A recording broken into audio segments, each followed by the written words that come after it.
Oke, halo sahabat KMC, khususnya kalian yang kelas 11. Nah, saat ini kita akan membahas suatu materi yang sangat penting banget nih kawan-kawan. Kenapa? Karena materi ini itu akan menjadi materi yang akan digunakan, konsep ini akan digunakan terus nih teman-teman di dalam perhitungan yang akan kita lakukan atau kita pelajari ketika kamu di kelas 11. Oke, jadi materi ini sangat fundamental banget sehingga kamu harus make sure bahwa kamu memahami materi ini. Materi apa sih? Yaitu adalah tentang kesetimbangan kimia. Oke, jadi kamu harus benar-benar paham, harus bisa ngerti tentang kesetimbangan kimia. Oke, nah di dalam materi kesetimbangan kimia ini adalah hal-hal yang akan kita pelajari ya, atau menu dalam bab ini. Itu pertama kamu akan mempelajari tentang konsep kesetimbangan kimia. Kedua, kamu akan mempelajari tentang bagaimana menentukan tetapan kesetimbangan kimia. Dilanjutkan dengan Le Chatelier Principle dan kesetimbangan kimia di dunia industri. Nah, yang akan kita pelajari hari ini di dalam video ini, kita akan mempelajari tentang konsep kesetimbangan kimia terlebih dahulu. Oke. Nah, konsep kesetimbangan kimia itu seperti apa sih kawan-kawan? Seperti timbangan kawan-kawan. Tapi timbangannya bukan timbangan digital ya kawan-kawan ya, yang kalau kamu timbang sesuatu langsung kelihatan berapa beratnya. Enggak. Ini adalah timbangan kayak dua lengan kawan-kawan. Nah, kalau dibilang setimbang maka artinya berat di kiri dan berat di kanan itu sama. Oke, maka setimbang. Seperti itu ya. Jadi itu konsepnya seperti itu. Ada di kiri dan di kanan itu besarnya sama, beratnya sama sehingga dalam posisi setimbang.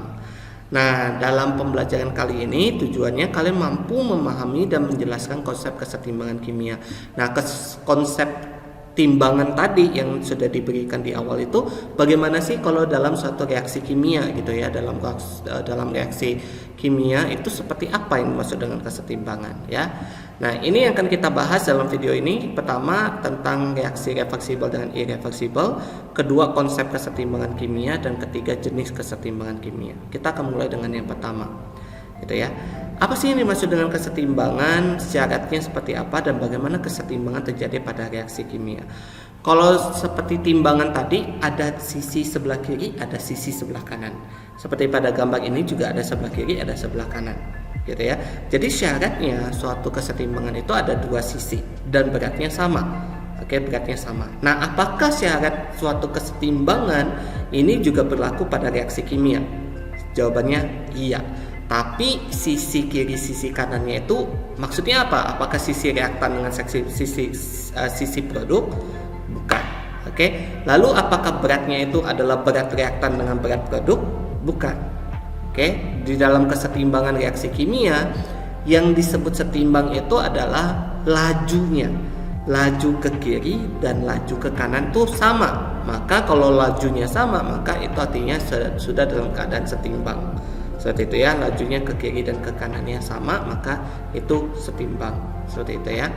Jadi lalu sisi kiri dan sisi kanan artinya akan ada dua reaksi yang berlangsung dalam satu reaksi kimia. Nah, dua reaksi yang berlangsung dalam satu reaksi kimia itu terjadi pada suatu reaksi yang tergolong dalam kelompok reversibel, reaksi reversibel. Reaksi reversibel itu adalah reaksi dua arah, kawan-kawan.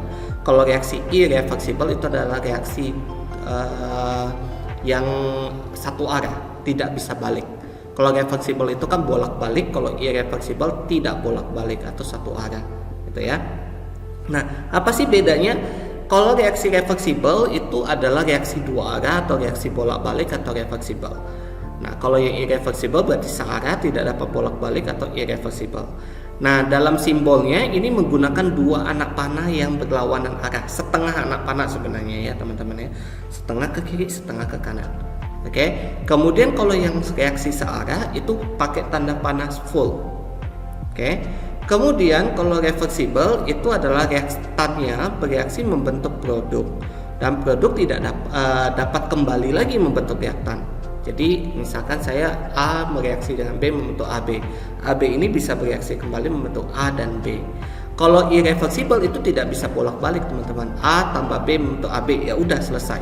AB-nya nggak bisa balik membentuk A dan B lagi, gitu ya. Kemudian reaksi ke arah produk itu disebut dengan reaksi maju, sedangkan reaksi ke arah reaktan disebut reaksi balik. Sedangkan kalau irreversible tidak ada reaksi yang seperti itu. Oke. Kemudian perubahan mikroskopik tidak teramati. Jadi kita lihat tuh kayaknya nggak ada perbedaan, warnanya nggak berubah, apa-apanya nggak berubah. Tapi kalau yang irreversible, reaksinya tuh biasanya teramati secara makroskopik. Kemudian derajat disosiasinya tidak sama dengan 1. Kalau yang irreversible, disosiasinya sama dengan 1. Lalu reaksinya berlangsung juga tuntas atau sudah selesai gitu ya. Tapi kalau yang reversible bisa saja nggak tuntas karena dia bisa bolak-balik gitu ya. Nah ini adalah contohnya, misalkan 2NH3 irreversible membentuk N2 dan 3H2. Sedangkan kalau KOH tambah HCl membentuk KCl dan H2O, ini irreversible artinya tidak balik gitu ya.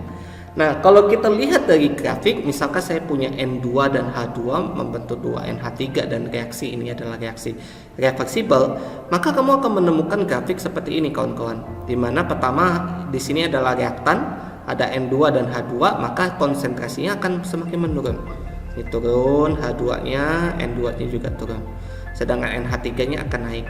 Dan pada satu ketika di mana konsentrasi H2, NH2 dan N2-nya ini sudah seperti tidak berubah kawan-kawan, tetapi reaksi tidak berubah, maka ini disebut dengan kondisi setimbang.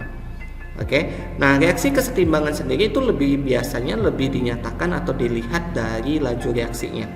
Jadi laju reaksi ke kiri dengan laju reaksi ke kanan atau reaksi maju dengan reaksi balik itu lajunya harus sama. Maka ketika lajunya sama, maka kita sebut dengan reaksinya itu sudah mencapai kesetimbangan. Ya, laju ke kiri, laju ke kanannya X1 sama dengan X2 di sini sudah sama, maka di sini artinya sudah setimbang. Oke. Nah, dalam keadaan setimbang itu kita bisa katakan bahwa ketika ada suatu reaksi dinyatakan setimbang, itu sepertinya tidak ada perubahan apapun yang bisa diamati atau diukur. Oke, jadi sifat makroskopiknya tidak berubah, tidak ada perubahan jumlah, massa dan lainnya itu nggak berubah. Lalu reaksi itu seolah-olah telah berhenti, tapi sebenarnya reaksi tetap berlangsung dengan kecepatan yang sama, ke kiri lalu ke kanan, ke kiri ke kanan, lajunya sama. Oke. Nah, kesetimbangan yang demikian itu disebut dengan kesetimbangan dinamis. Artinya dinamis yang terus berlangsung, tidak berhenti. Reaksi itu tidak berhenti, tetapi reaksi yang berlangsung terus. Reaksi ke kiri dan reaksi ke kanan terus berlangsung secara kontinus. Maka itu disebut dengan reaksi kesetimbangan dinamis, yang dimana kita akan pelajari di dalam bab kesetimbangan ini. Jadi ini adalah konsep awalnya dulu ya kawan-kawan ya. Jadi kalau kesetimbangan, maka yang harus kamu pahami ada dua reaksi yang terjadi, reaksi maju dan reaksi balik. Nah, ketika dikatakan setimbang itu artinya apa? Artinya laju ke maju, laju reaksi yang maju dengan laju reaksi balik itu sama, maka mencapai suatu kesetimbangan. Nah, kesetimbangan dinamis itu artinya kesetimbangan yang terus terjadi, reaksinya terus berlangsung, tidak berhenti, maka disebut dengan kesetimbangan dinamis. Nah, ciri-ciri kesetimbangan kimia yang pertama, reaksi berlangsung dua arah, harus dalam dua arah, dan berlangsung pada ruang tertutup. Kenapa harus tertutup? Kalau terbuka maka otomatis bisa saja ketika bereaksi membentuk produknya dalam wujud gas, gasnya keluar, maka tidak terjadi kesetimbangan gitu ya. Lalu laju ke kiri dan ke kanan harus sama dan tidak terjadi perubahan makroskopik, tetapi terjadi perubahan mikroskopik, tapi tidak teramati. Oke. Nah, ini seperti contohnya kawan-kawan. Jadi misalkan saya punya N2O4 kemudian bereaksi membentuk 2NO2. Nah, ini reaksi reversible, N2O4 membentuk 2NO2, reaksi warnanya seperti ini kawan-kawan. Dan reaksinya bolak-balik gitu ya kawan-kawan ya. Nah, ini nggak teramati lagi sebenarnya perubahan warnanya apa tuh nggak teramati, tetapi reaksi itu terus berlangsung. Maka ini disebut dengan reaksi yang dinamis seperti itu. Nah, waktu mencapai kesetimbangan, berapa lama sih suatu reaksi mencapai kesetimbangan? Itu tergantung dari beberapa hal gitu ya. Nah, di sini cepat lambatnya suatu reaksi mencapai kesetimbangan tergantung pada laju reaksinya. Semakin besar laju reaksinya, semakin cepat reaksi mencapai kesetimbangan. Oke, jadi semakin cepat dia mencapai kesetimbangan kalau laju reaksinya semakin cepat. Nah, lalu selanjutnya ini adalah jenis kesetimbangan kimia kawan-kawan. Jadi untuk kesetimbangan kimia itu dibagi menjadi dua, kesetimbangan homogen dan kesetimbangan heterogen. Maksudnya apa? Homogen, homo sejenis, hetero berbeda jenis. Nah, yang sejenis dan berbeda jenisnya apa? Bukan jenis kelamin ya kawan-kawan ya, tetapi ini adalah fasenya. Jadi kesetimbangan homogen itu adalah kesetimbangan di mana fase zat-zat yang terlibat itu sejenis semua. H2 gas, Cl2 gas, HCl gas. Maka semua gas, maka ini aqueous, semua aqueous, maka disebut kesetimbangan homogen. Kalau heterogen dia ada bedanya.